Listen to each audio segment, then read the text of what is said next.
On this episode of Long Riders Radio, we're going to talk with the last Iron Butt Rally winner's landlord. Coming up!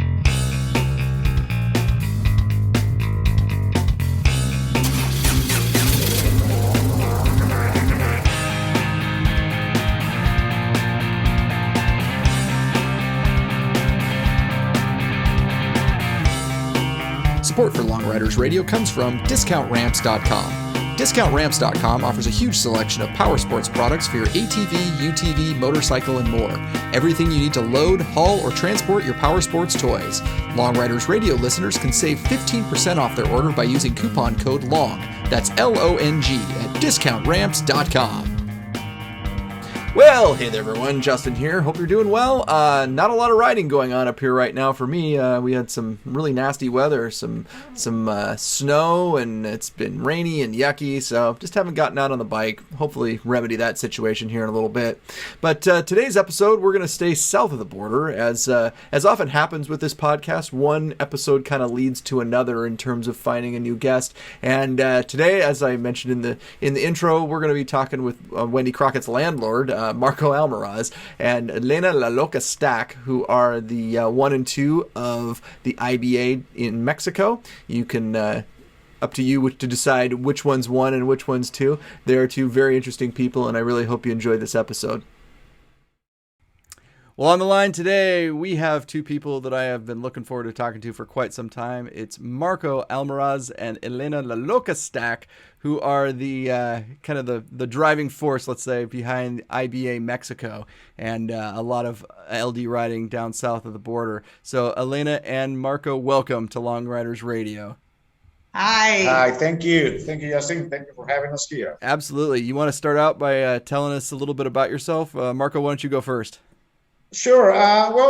Just normal motorcycle enthusiast guy. Love to ride two wheels motorcycle. However, a year ago, whatever, I started riding. More than a year ago, I started riding sidecars. Due to my eye condition, of course. And I have done a couple of good rides here. I'm a record holder of. I did 1,500 miles in less than 30 hours on a 150cc motorcycle with a passenger. And yeah. Why? Yeah. And I got lucky enough to be the first one also to do a Saddle Soul 1000 on a sidecar.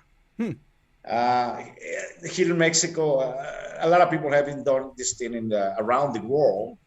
However, in Mexico, it's kind of new, and I will talk to you about a little bit more later on. Okay. Elena? Well, yeah, it's like long distance biking down here in Mexico was unheard thing like just over a decade ago. And we're both members of Iron Butt Association, and he actually got going, started with the franchise of it down here in Mexico. And it is now ballooned into a huge endeavor. Well, I guess one thing that Elena doesn't like to talk too much. She's the first female rider in Mexico to complete 1,500 miles in 24 hours. Yeah, I'm Mexico still, when it comes to female motorcycle riders, is still brand new. So she's in charge, so she's taking care with the help of Wendy Crockett, of course. Power. She's inspiring the lady riders here to start doing it. And it's been probably a year since we start seeing more lady riders start going on rallies and challenging themselves to finish this kind of rides. Very cool. Well, you guys were kind of leading into my first question here was, why don't you talk a little bit about how you got the IBA Mexico started? I mean, obviously I'm guessing it, like you said, you kind of franchised it off of the Iron Butt Association up here. Talk a little bit about how you started it. Yeah, well, that was back in 2010. I came back from the U.S. I used to live in the U.S. for 15, 20 years. I don't remember. And I used to ride with a couple of guys. We were known as the Rat Pack because we were three guys always riding.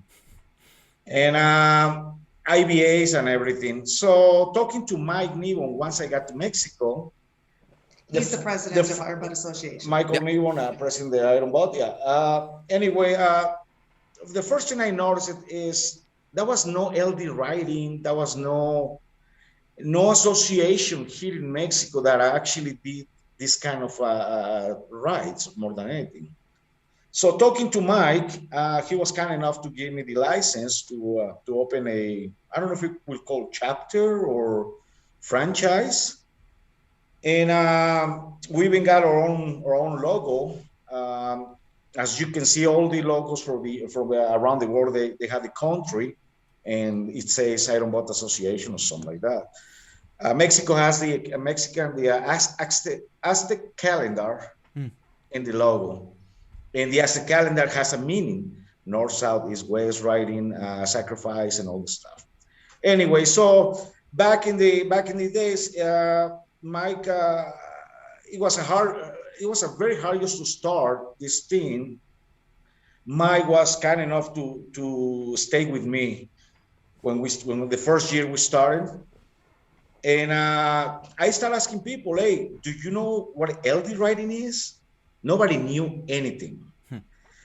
So I would say my task was to start informing, sharing my experiences with people here in Mexico without knowing anybody.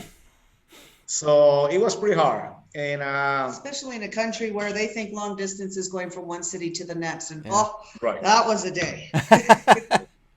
Yeah, I remember Mexico's when we came here, the motorcycle here in Mexico was pretty much go to an event, say in Sturgis, say in one of those events, big nice events, and that was pretty much the whole trip. Just go there, get drunk, and come back. That was pretty much what they were thinking about it. Yeah. So one thing that I saw is they have the toys. They did not know what to do with it until we got here. And yeah, so I organized with help of one friend. I organized the first endurance motorcycle rally in the city of Aguascalientes, Mexico. That city is right in the middle of the country. And without knowing, to be honest, I thought we were going to be having only like between 5 to 30 people. If I was lucky, we end up with 112 riders from all over the country. How cool. Yeah. So it was a big surprise that this was obviously an untapped market that then nobody really knew, and just gained enthusiasm as the years went by. It's amazing now. People still, I remember one of the guys came and during the registration, and he said, I thought this was a bike week event or something like that. I'm like, no, it's a little different. This is actually riding. So he's like, you know what? Okay, let's give it a try. Well, after they finish the ride, they're like, let's do that again. I didn't want to tell them, but there's a thing. I think you guys already know, the LD bug. Yeah. And they all got it. They all got it, and they were happy. They were sorry. I mean, after they finished the ride, because they never done something like that before, and they're like, Marco, bleep bleep bleep bleep bleep. I hate you, whatever. And about 2 days later, they call me, when is the next rally? Yeah. Well, so do you guys have with the Iron Butt Association up here, one of the criteria to get in is you have to do a saddle sore 1000. Do you have a similar? That's minimum. That's minimum for us too. Okay. Yeah, it's the same. The same rules apply, just the same as the Iron Butt, United States. It's the same rules. There's no, you cannot be a member if you ride less than 1,000 miles. Just the thing is that down here we're metrics, so it's 1,612 kilometers in 24 hours, et cetera, et cetera. So also with now from talking with Wendy, it sounds like the rallies that you guys do down there are a little bit different than the rallies in the United States, where they're more like kind of going to places like a timed route type thing rather than a scavenger hunt. Is that right? Yeah, well, the whole thing, and I think this is the first time I'm actually want to say it in public. I have a plan for all this thing. The first plan is to teach riders how to ride from point A to point B. document a ride, be very, very organized rider. Once they learn that, they already learn how to ride from point A, point B, 1,000 miles, 1,500 miles, 2,000 miles. Now, the next step that we started last year is the scavenging hunt rally. What is actually a rally is. Yeah, with the point system, etc. Right. And we started last year. Now that I see everybody knows what a salsor is, what a burn burner is, now they start getting into the scavenger rally. And we started just last year. After that, they're going to go to the 3,000 miles scavenger and 3,000 miles normal. Mm-hmm. My goal is, besides teaching people here how to ride smarter, how to ride safer, my goal is for riders, Mexican riders, to be able to go to the US and go and ride one of the iron boat rallies, and they can feel how can I say, ready. Oh, yeah. They don't feel nervous. They can feel, because they already know what to expect, so they can go and ride any rides in the US. That's one of the goals that we have here. Prepare these riders to be, I would say, competitive when it comes to points, of course. Yeah. And smarter riders more than anything. So Elena, when Marco had mentioned that you're one of the things that you do a lot is to try to get other women involved in long distance motorcycling. You want to talk about that a little bit? What are some of the things you're doing? Oh, well, basically, I just like to help represent. I'm at almost every single rally, mainly because I'm the one that's part of main administration. So I'm always stuck on the other side of the table. I usually don't get to participate in our organized rallies, which is unfortunate because they're so much fun. I really want to actually ride one this soon. So I'm always there representing, especially when it comes to presenting for their certificates, etc. And it's really, really encouraging that the percentage of female riders are climbing dramatically, and that's fantastic. And I did the bun burner, and then bun burner silver, bun burner gold. Mm-hmm. And I'm still the only female who has done a bun burner gold. We have a bun burner silver and regular. Yes. Yeah, and other females have finally done that. And I'm just trying to help encourage them. When they see Elena, we have a very tight network. When they see Elena or Wendy doing these kind of rides, lady riders here, they start getting inspired more than anything. Yeah. And we've seen this since about a year and a half ago. We even give them a special patch for them and everything. So to push them and push them to become, not to depend of male riders, I would say. Well, it's really cool though too, is that because I have been recognized off the street even, and like they come up to me, this guy will come up and he goes, "Are you Elena La Loca?" I'm like, "Yeah." And he goes, "Oh, espera," and he runs back and he grabs his wife and hauls her over. This is Elena. That's what I've been talking about, and that's happened on more than a few occasions now, which is really cool because I think the word is getting out amongst the men about how the ability of a female rider, like, heck, you should see their jaws drop when I hop on a gold wing and ride off, right? And it's like, oh my God, a girl can ride that? Oh my God. So it's really, really inspiring to see the men actually get excited to see that and trying to show their wife, look, see, it's doable. Yeah. So that's a nice change too. One of the things I noticed is, like I said, this is just start happening about a year and a half ago. I mean, female riders, they're like, okay, I want to do this rally. So what is happening right now is they are going to, fortunately, we have good relationship with a lot of motorcycle brands here in Mexico. And what are they doing is they go and ask for sponsorship. And brands like Zontes Motorcycles, Yamaha, Suzuki, Bajaj, etc., they're very kind enough to let them ride one of the bikes and show them, hey, this bike can do it, this lady can do it. You know, Wendy is one of them also. So now the ladies are really into this thing. So I was going to ask you, Elena, what did you ride that Bunburner Gold on? Yamaha Super 10A. Okay. 1200. So not Yeah, some like Yamaha 150, like the guy sitting next to you did. No, I'm like, ooh. So there is one party that is missing from this call here that I need you to talk about, because two different people have told me to ask you about this other party. One is married to someone named Wendy, and the other one's married to someone named Mike. But tell me about Summer. And I was specifically told to ask about Summer and being a search and rescue dog. Summer is what is called a SAR dog. Somebody gave me that dog years ago, and they told me this is a Labrador, whatever. As a puppy, and as it a looked puppy. like a lab puppy. So cool, And one of the things I learned in the U.S. is a rescue, especially with dogs. So I decided to train this dog to do what is supposed to be search and rescue.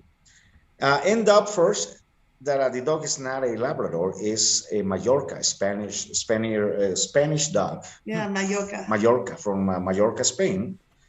Very intelligent, a little big, very active dogs. And one of the things is I built a sidecar just for the dog. And we equipped the whole team, and we've been helping around the area to go and search, find either people or animals. The last one we did before she retired was, I don't know if you guys remember, about 4 years ago, there was a big earthquake here in Mexico. In Mexico City, Yeah. especially. Mexico City. Yep. Yeah. So we got called up and we went there. But instead of being in Mexico City, they saw Marco, dog, sidecar, you go into the mountains. Yeah, they went to this very isolated villages villages up in the mountains. Oh, wow. You have to see churches, beautiful churches destroyed and everything. And I don't know. We went there, about 3-4 days after the earthquake. And by the time we got there, we pretty much, we were ready to work and everything, but there was nothing to find. People were very well organized in small towns, better organized than bigger towns.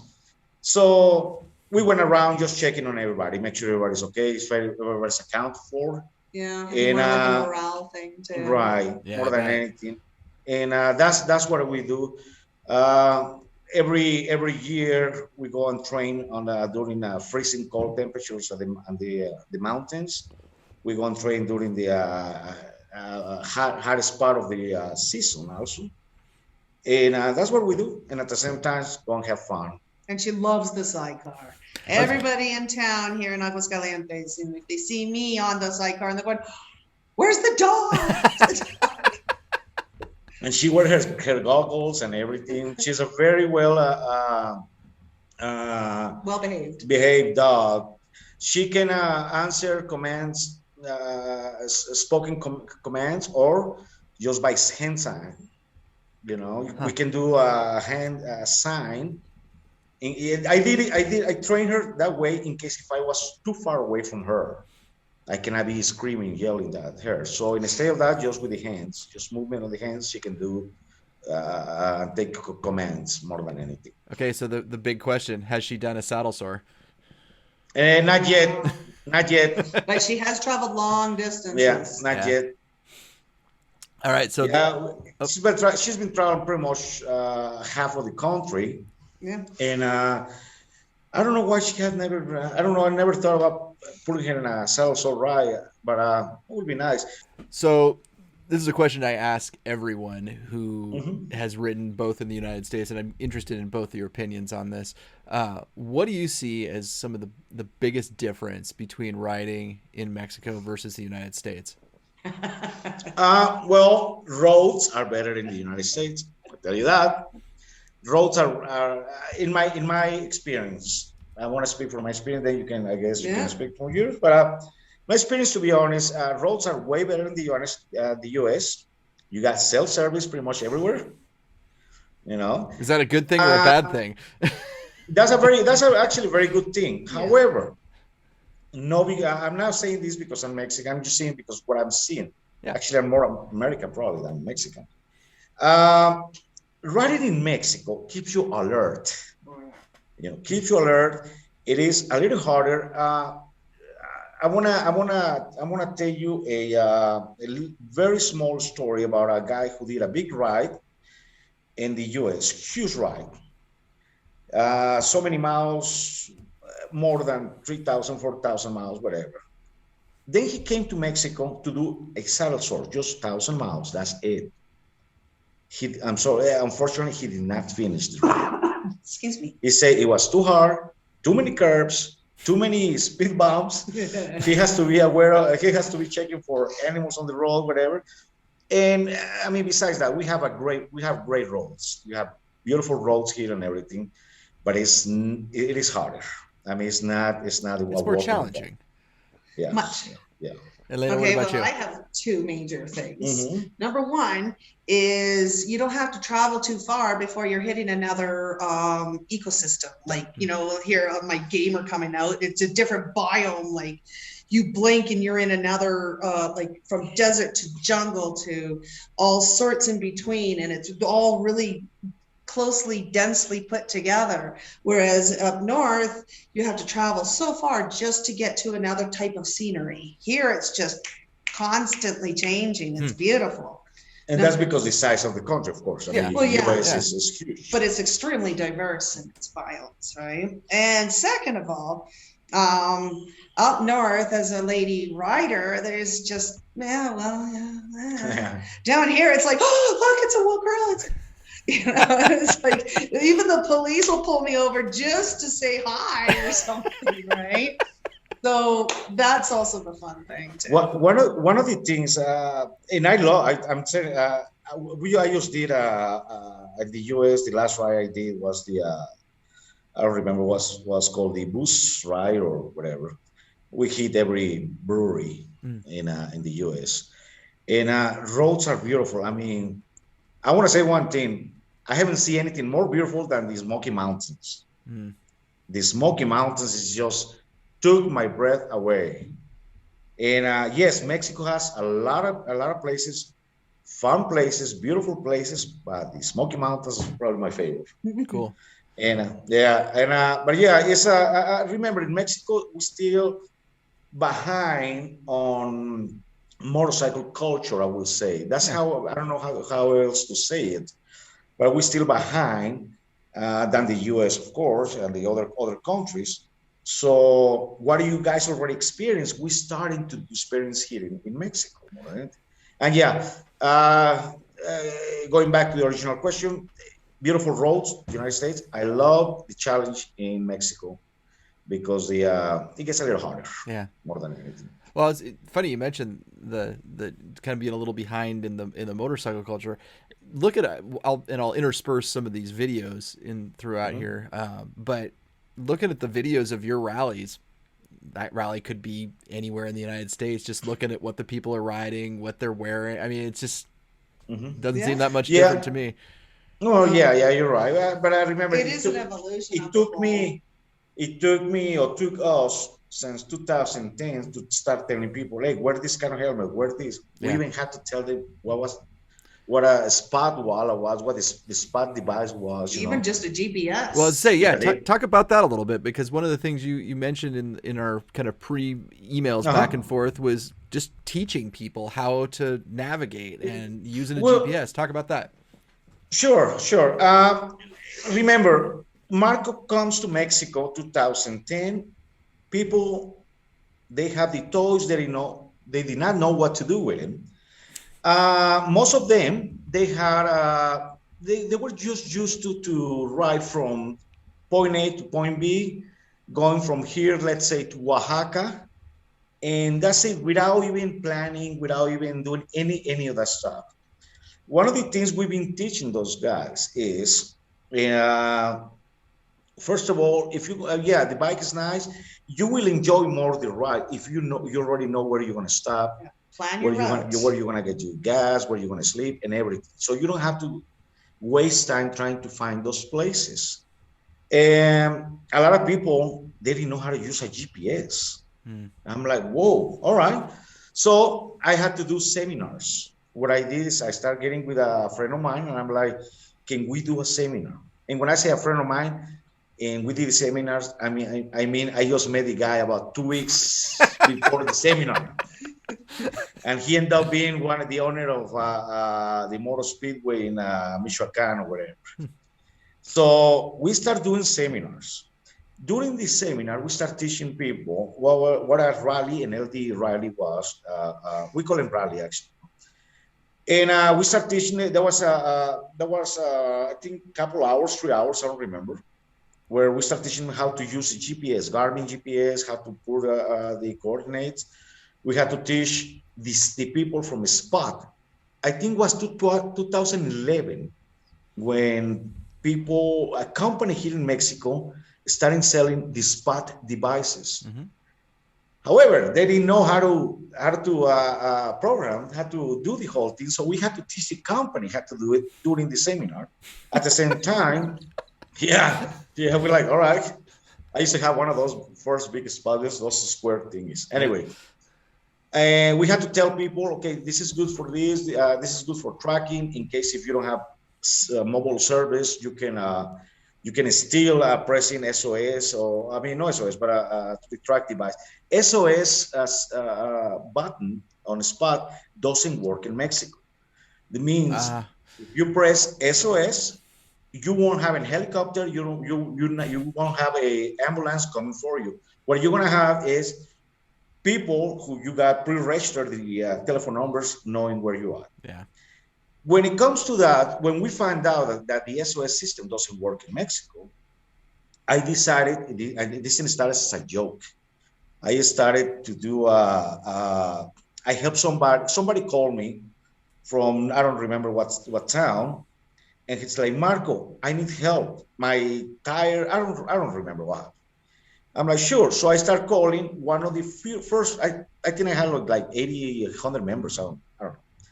So I call one of those guys. He goes right away.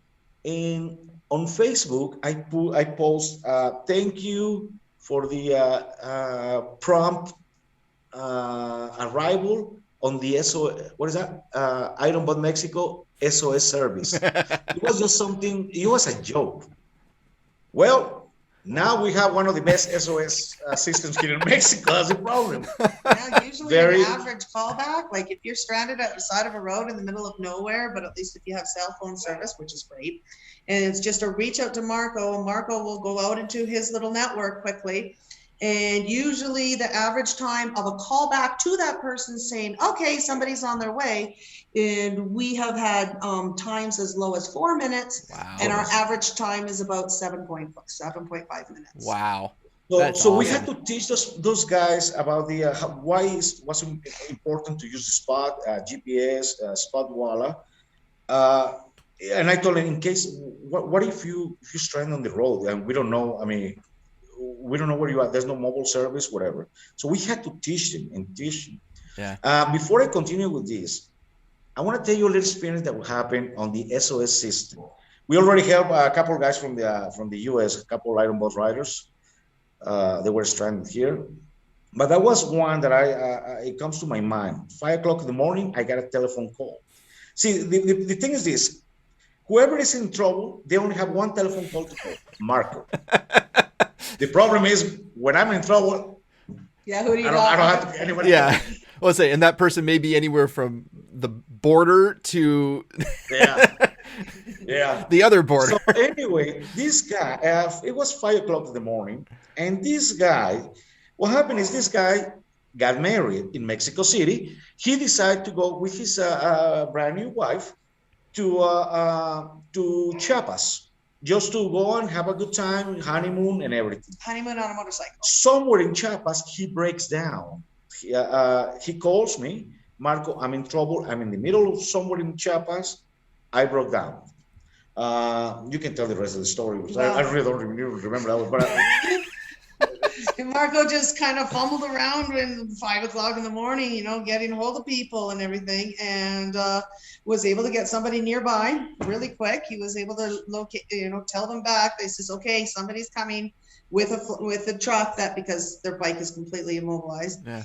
And so this guy goes out with his truck, picked up the bike, picked them up, and they were just going to say, well, just take us to a hotel and drop the bike off at a shop and everything. But, well, they dropped the bike off at the shop, but they says, no, you come with us, come with me. Took him to his home, took in with the family, and had a great day and dinner and stayed that night. And then the next day he says, well, it's going to be a long time for your bike to get fixed and everything. So here, use my bike and continue with your honeymoon. A BMW GS 1200. Nice. And so they did. They went off with a totally stranger's bike and finished their honeymoon and came back, and then we got to hear. No, they actually finished in Mexico City. They told me, do not bring the bike back to my house. Go finish in Mexico City. We're gonna go there to Mexico City and swap bikes. Nice. That's one of the stories. That's one of the many stories. I would say that's not anyway.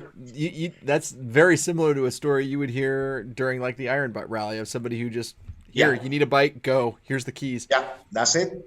So now the people start experiencing this thing, this part. And so we had to teach them, hey guys, we cannot help you out if we don't know where you're at. Mm-hmm. So we had to teach them when I say I wanna make sure, or my goal is to make smarter riders. It means they need to have GPS. They know how to work with GPS. Expect the unexpected. The whole 9 yards. Now that's 2010, 11. Now 2021 or 20, I would say. Just to see the riders go to a ride full equipped, even those kind of vests that inflates and everything. I mean, they super Farkle prepared. out big time on the Super bikes. prepared. They know how to work. It makes me so happy when they say, Marco, can you give me the coordinates for checkpoint 3, checkpoint whatever? Sure. Now they don't ask, Marco, where is checkpoint 5? What is how that? do I what put city? that in? Yeah. No, now they just want the coordinates. That's all. Well, on this podcast, we finish up each interview asking the guests the same series of 12 questions. We call them the LD dozen. You game to go? All right, let's rock and roll. All right, well, it'll be the LD 24 because it'll be one for each of you. So, first question: what was your first motorcycle, and why was it your first motorcycle? What? Honda ST 1300. That was a first motorcycle? I went through motorcycle school on a Honda Rebel 250. And the day after I got my license, I went and bought an ST 1300. Nice. And then 6 days after that, did my first saddle set. Very cool. Marco, what about you? My first bike was the normal Honda Rebel 250. And I got it by choice. It's, my crazy ass mother gave me the bike as a present because I think I won some kind of awards in the school or whatever, something like that. I think that is the first time I have ever heard anyone refer to their mother as crazy ass. Oh, brother, you don't know her. She's black. She's freaking black belt and something else. Unfortunately, she's sick right now, but she's black belt and one of those adventure girls, likes to go places and stuff like that. Nice. And she was the one who gave me the bike. That's cool. Question number 2: where did you take your first overnight ride? Oh, me? When I'm on my own bike, I guess that would be going to Mexico. My first saddle sore. I did I-5 all the way down. So you basically did you do border to border? Because I know you've done that. I started in Salem, Oregon, okay, and then went all the way down to Mexico border. But yeah, that would be my first overnight ride on my own bike. Wow. Yeah. My first overnight ride was when I was 16 years old, and I went from South Padre Island, Texas, to a town called Coatzacoalcos in the state of Veracruz. You guys know who Salma Hayek is, right? I that's where definitely know who Salma Hayek is. All right, well, that's where she's from. She used to be in school with my sisters. Nice. Yeah, see, he started really early with biking. I started late. That was back in 2000. 3 for me. Mm-hmm. Yeah. Mine was 84, 85, something like that. I don't remember. All right. Question Yeah. number 3. What is your day job? What pays for this LD riding habit? Well, well, We built, well, between her and I, we're entrepreneurs, so we kind of do a little bit of everything. she got the websites for American community in Chapala, Jalisco. Yeah, well, Guadalajara, more than anything. yeah, I manage a server and I do programming, and one of my main clients is the largest English newspaper in all of Mexico. Cool. And their online presence, and yeah. For me, well, I mean, we combine both. For me, I build sidecars, something also new in Mexico, very new. Build sidecars. We do have a small B&B here in the house. We were lucky to find a big house, and we really use only the first floor, first floor of the house. The second part of the house, the cool part of the house, that is the second part, we rent that to travelers. We're part of the Horizons Unlimited also. And a lot of people from Europe, US, Canada, from all over Romania, Lithuania, cool. Australia. They come here and they do they overstay here and stuff like that. Also, I'm the one who designs the logos for the Iron Bot Association. I didn't know that. Do I need to edit that part out? No. You can put it there. Everybody knows. All these cool logos that you see. I think the last one I did was the summer, the fourth season. Yeah. The solstice. The four seasons. Yeah. Well, today I learned something new. Yeah, right. Mike is like, Marco, I need a logo for this. I need a logo for that. Have you heard of the ride called what is that? The diversity, piston diversity? Oh yeah. No. Where you have to ride 1-cylinder bike, then 2-cylinder bike, Okay. 3-cylinder bike. Also, the logo for that one is done by her now. Yeah. Now the new logos, most of the new logos are done by. That's what I do. Okay, cool. And Mike is kind of. I told Mike, man, I'm part of the IBA. I would like to do it for free. You know, it's a way for me to contribute. But I know he's like, no, that's part of the job. That's your job. You pay. So I'm like, appreciate that. Very cool. The new logo for the Spot Walla, also with Jason. Well, yeah. we may need to talk at some point here. So. Yeah. And I do that. I want to tell you one thing, just to be clear. Everybody knows. I never went to a graphic design school. Nobody told me how to do that. I had to learn that because once again, when I came here in 2010, I didn't have money to hire a graphic designer to make me a nice flyer, a nice website. So I had to learn everything myself in order for me to make the Iron Bot Mexico stand up. He had to sell his truck just to put the first rally on. Sold my truck, sold my Harley. Okay, I want to tell you guys, when we were doing the first rally, I had to take the bus home while everybody was riding. Yeah. Wow. That's some dedication. Yeah, that's what happened. And most of the logos that you see now for the Iron Bot, the new ones, we actually done it here in Mexico. All right, question number 5. What is your favorite road? What is, or what kind, or no? What is specific road? What specific road? Oh, geez, I'm gonna have to say that road going to Tamasopo, where I leave you guys. I say bye. I'm gonna go play. I'll see you on the other side of the mountains. Mm-hmm. That is called the Huasteca Loop in Mexico. It has a bunch of curves. I mean, it's just hours and hours and hours of curves. Yeah.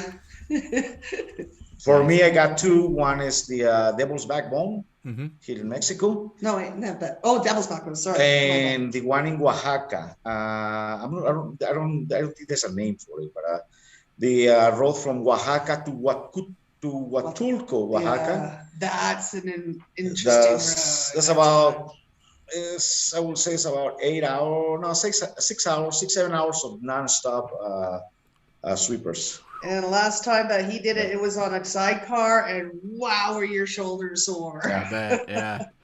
All right, flip side, what is your least favorite road?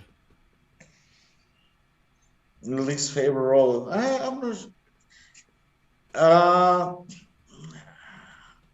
I don't think in myself. I will say myself. I don't think. I think any road has their own challenge.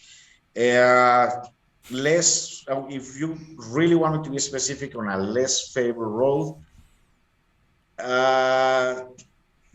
small town roads in Mexico, because there's a lot of speed bumps. Yeah, topes in Mexico. Yeah. Topes is Spanish for speed bumps, and I swear Mexico is the birthplace of those. Yeah, somebody beside you.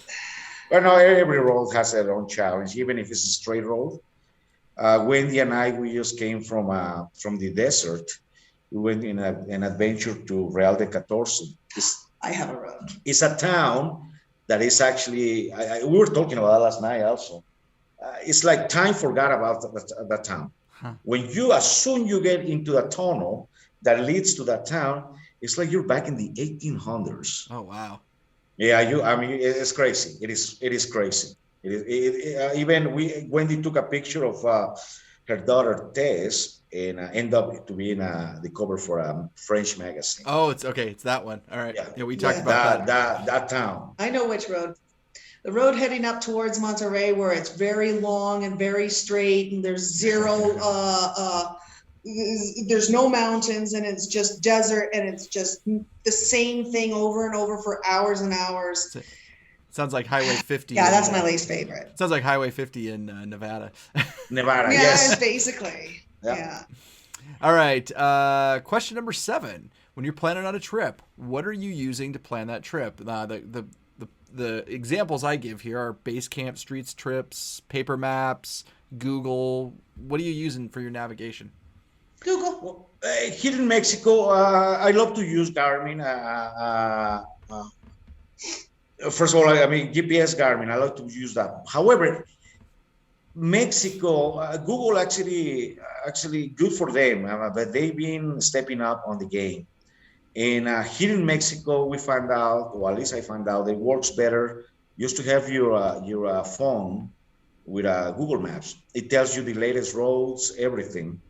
I do use a tablet, Chinese-made tablet that I found somewhere in the trash or something, I don't know. And I put the coordinates, and it tells me. It's just I can open Google from there.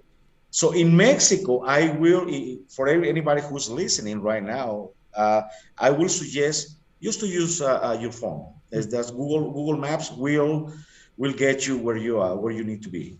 And they have the most accurate, the most. They seem to update the roads quite fast. Everything. When Garmin is still a little behind here in the country. I'm not sure in the U.S. Yeah, it's a little behind in the U.S. too. Okay. Yeah, but that's what we like to use here. We have to use one of the things is you have to use telephone. I always recommend to use two phones. Your main phone, just put it away. You use the other phone just for the navigation. Use a GPS just as a backup navigation. We like to use also as a rule now. We have to have a spot wallet tracking in case if anything goes wrong, we know where you're at. There's a system here called WhatsApp that we also use a lot. Very well used, that thing. Yeah, and as a third, on my part, Elena's part too, as a third, we use it's not a paper map. We write everything down, paper map, thinking that everything fails. Mm-hmm. Just by thinking that everything is gonna fail, we still know where we need to go. Yeah. Yeah. I don't blame you for that. All right, number 8. If you get a new motorcycle tomorrow, what is the first Farkle you're gonna put on it?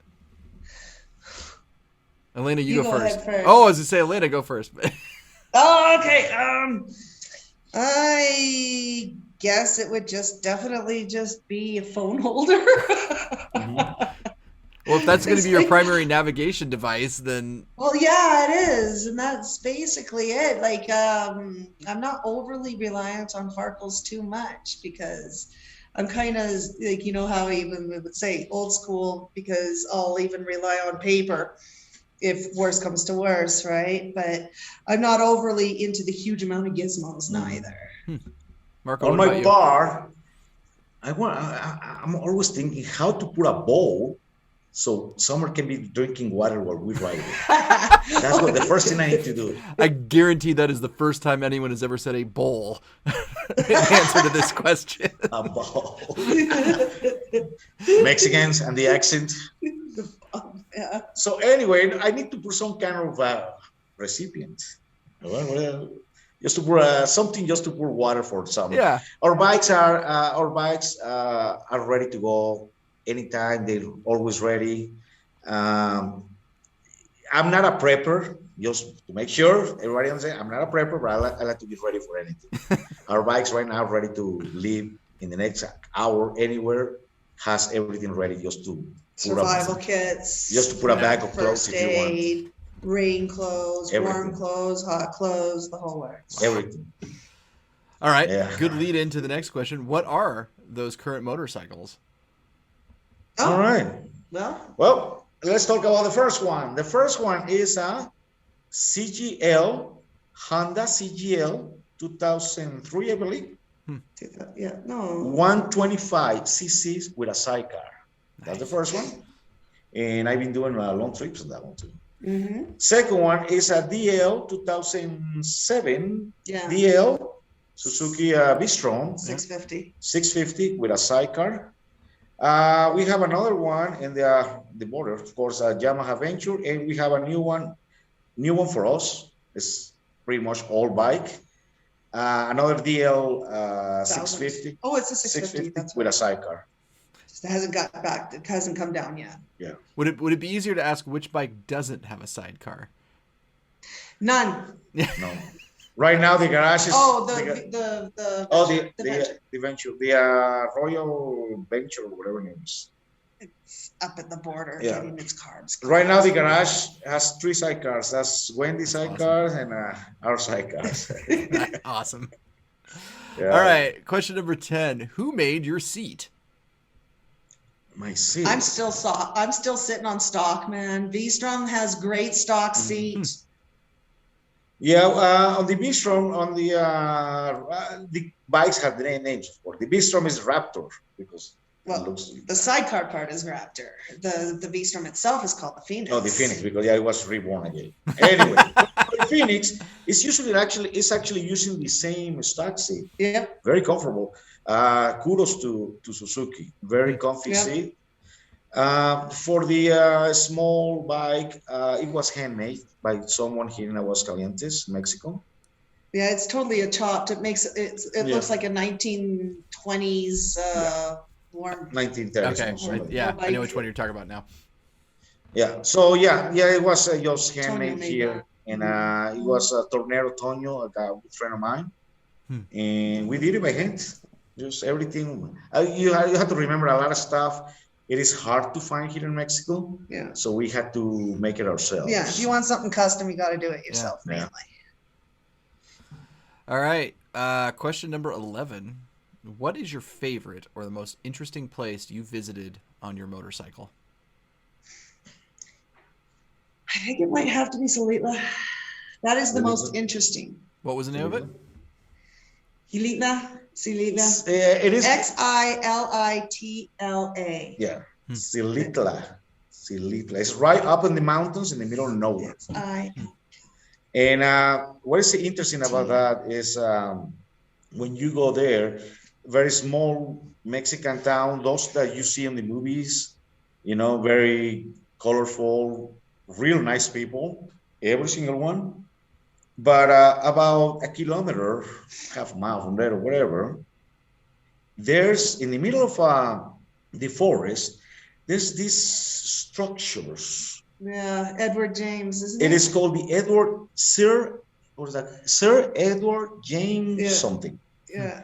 It's like the guy was on crack when he was doing that structure. No, he was serious. I swear, when you're in that whole area, it spans many acres along hillsides and everything of all these weird sculptures all over the place, blending in with the whole natural terrain. And I swear, it's a permanent acid trip when you're walking through. There's this.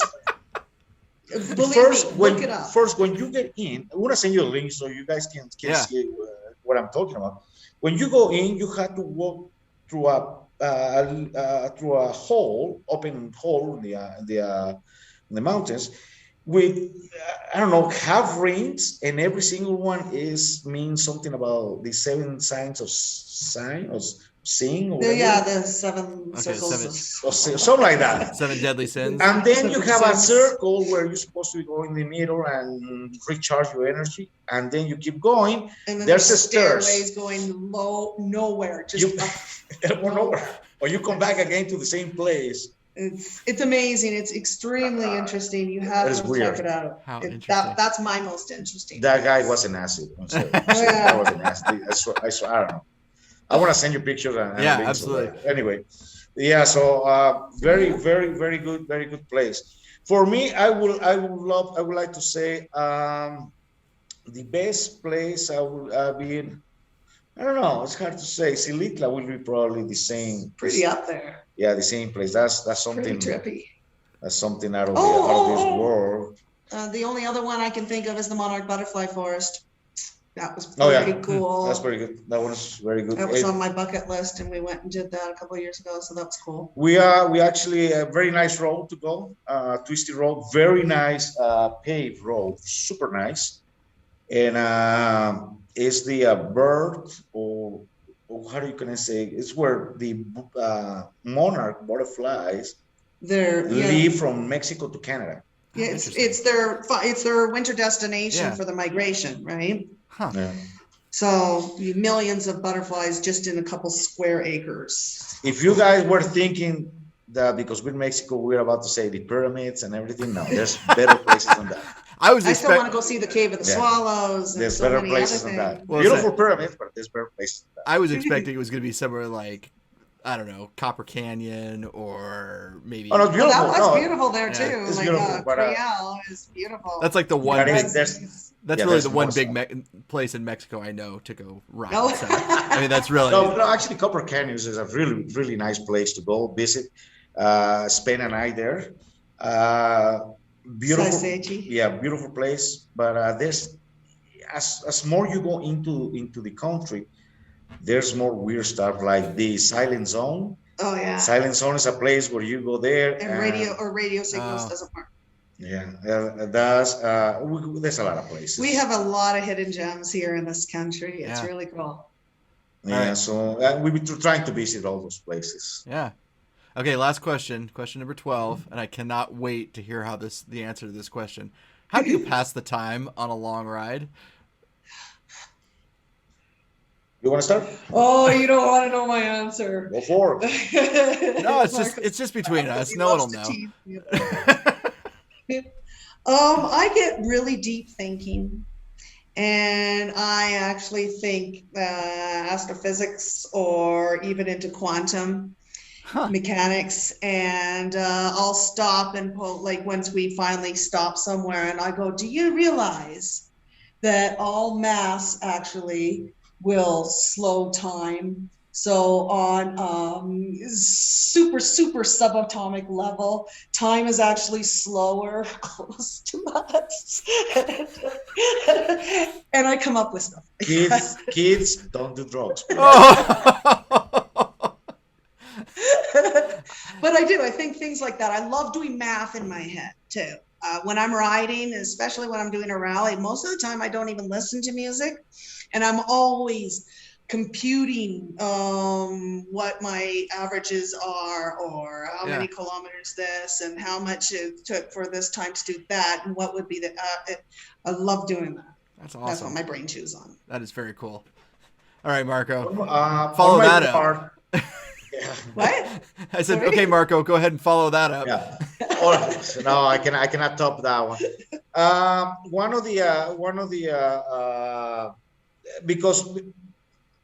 I'm the president of the IBA Mexico, it is hard. Sometimes I've been trying to write and just listen to a song while I'm writing, but I can't. I'm answering telephone calls pretty much every mile. And my mistake was that I gave my telephone number to everybody. That was a mistake that I want to have to live with it. But or get a new phone number. I say mistake because when I try, I even announced, guys, I'm gonna be out of reach for the next couple of days. Please don't call me. And that's when everybody calls me. When he says that, that's when everybody calls. Yeah. So while I'm writing, I'm either answering telephone calls, a couple music here and there, but most of the time is answering and talking to people. I really stopped talking to people when the road is not safe or it's a lot of curves or stuff like that. That's when I tell everybody else I cannot. Yeah. And but so yeah. What is your brain doing when you're in those curves? I don't know. Thinking about the stuff I need to finish so everybody can be happy. Yeah, or the next rally that what I miss or anything. We got a rally coming this Saturday, Mexico City. Yeah, we just finished getting everything set together. Finished a couple of things and we're ready to send stuff. Very cool. But yeah, we're gonna be acting as a judges here we're gonna have a checkpoint here, live checkpoint. One of the things here in Mexico we love before the COVID-19, of course, we love to do live checkpoints. What it means that is in the US they're very serious about it, they're very professional. Here you're gonna see bunch of chicks, bunch of people with food, sodas, things like that. Disco music. Nice. A lot of music, cops, everything.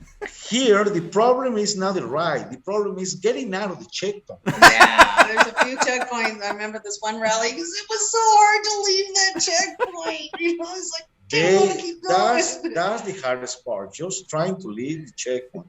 Because once they're there, the thing is, every checkpoint, those guys, they try to be better than the other one. Yeah. So they start organizing big parties and everything. Yeah. So, it's fun. Oh, you have to see it. You have to. I think I may need to come to a rally in Mexico. Yeah, you're going to have to. Yeah, I will. Believe me. I would love to invite everybody in the US, Canada, whoever is listening to us. This is very different to what motorcycle rides are up north. I think I sent you a link of the video of how we do things here. Yep. It was done I think that video was done during COVID-19. That's why you didn't see any live checkpoints or any after parties. But we got pretty big parties here after the certification, the ceremony. Yeah, anybody who comes down from the States and going, oh my gosh, this is great. I got to come back for more Mexican rallies because it is a fun production in comparison to what they have to do there. We do. Since the start, we got the nice arch and everything. From the one of the things is, I tell everybody, if you're going to come to one of the item bought ride, it's not just the ride, it's the experience. Yeah. From the hat that you get, from the lanyard, from the shirt that you get t-shirt, not t-shirt, but you get jerseys or shirts like this one that we're wearing. Mm-hmm. You get a lot of those goodies. And what happened is, from there, the experience starts. The ride is part of the experience. The ceremony is very cool. We get rock and roll bands, food. It's just then a big after party. Big after. Yeah, it's huge. So a lot of people, they don't leave next day. They leave like 2 days later. Yeah. Well, shoot, Wendy's been there for what? A year. Yeah. That's I think Wendy's first rally, it was in Baja, and she got the experience. The organizer talked to the mayor in Baja California, and they were part of the parade. They did a parade where they were first ones, and everybody's cheering those guys. All the riders. Awesome. In big parties. Oh my God, it's a little different. It's a little Mexican style, I will say it. Yeah.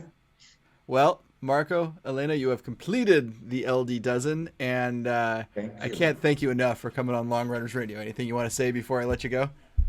Well, first of all, I want to say thank you. Yeah, thank you. inviting us to this Absolutely radio podcast, and I really would like to see more people from the U.S., Canada, just to come and experience what is motorcycle riding. LD motorcycle riding is here, the Iron Butt Mexico, and plus our patches are cool. Our patches come for the ride, stay for the patches. Super cool. No, the whole experience is completely different from the U.S., from Canada and the U.S. Completely different. I'm not saying they're bad, they're good, whatever. It's just we do it different. Yeah. And like I always say, we do it Mexican style. It's fun. We never leave you